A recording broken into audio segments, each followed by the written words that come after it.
Alam nyo ba na may Pinoy version ng sikat na marionette o puppet na si Pinocchio? Binubuhay ito ngayon sa mga batang Pinoy sa Paris.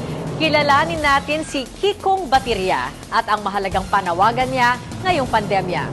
Nagpapatrol, Bong Agustines. Uy, tignan mo.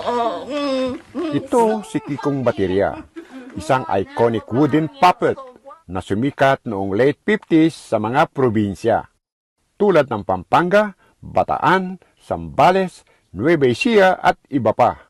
Ngayon, binuhay ni Jose Macapagal ang Pinoy version ni Pinocchio.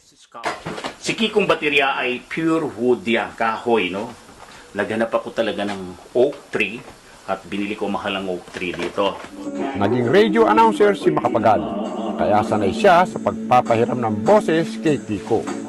Ilang sa paborito nila ang pagduduet. Ang hilig ko'y umakyat sa puno at nagpilpil. Tasan ako sa dahon ng saking nagbabagil. Si Superman at Batman madalas din gayahin. Ngayong pandemya, may panawagan si Kiko. Sa coronavirus po, dapat po lahat magpabakuna. Kasi ako, hindi po tatalab sa akin ng ringgilya. Kahoy po ako, hindi po ako naka-COVID.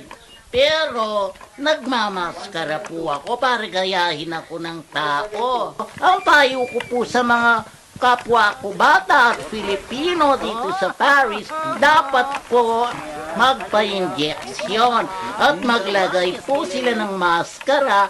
Kung may face shield po, mag-face shield para po hindi may hawahan. At kailangan po yung social distance po. Sa pag-iikot ni Kiko sa park, marami siyang napasaya. Ayun, nakita ko na si Kiko, kasama ko yung mga pamilya ko, mga anak ko.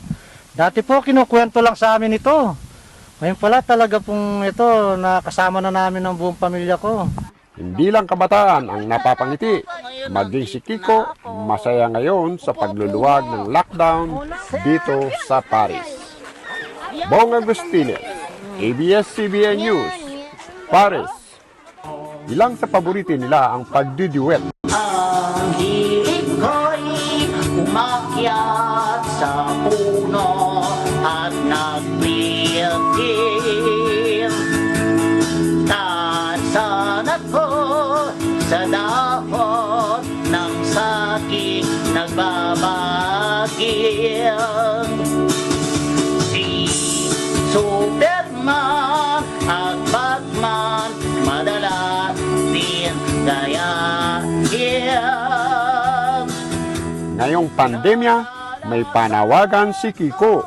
Sa coronavirus po, dapat po lahat magpabakuna. Kasi ako, hindi po tatalab sa akin ng ringgilya. Kahoy po ako, hindi po ako naka-COVID.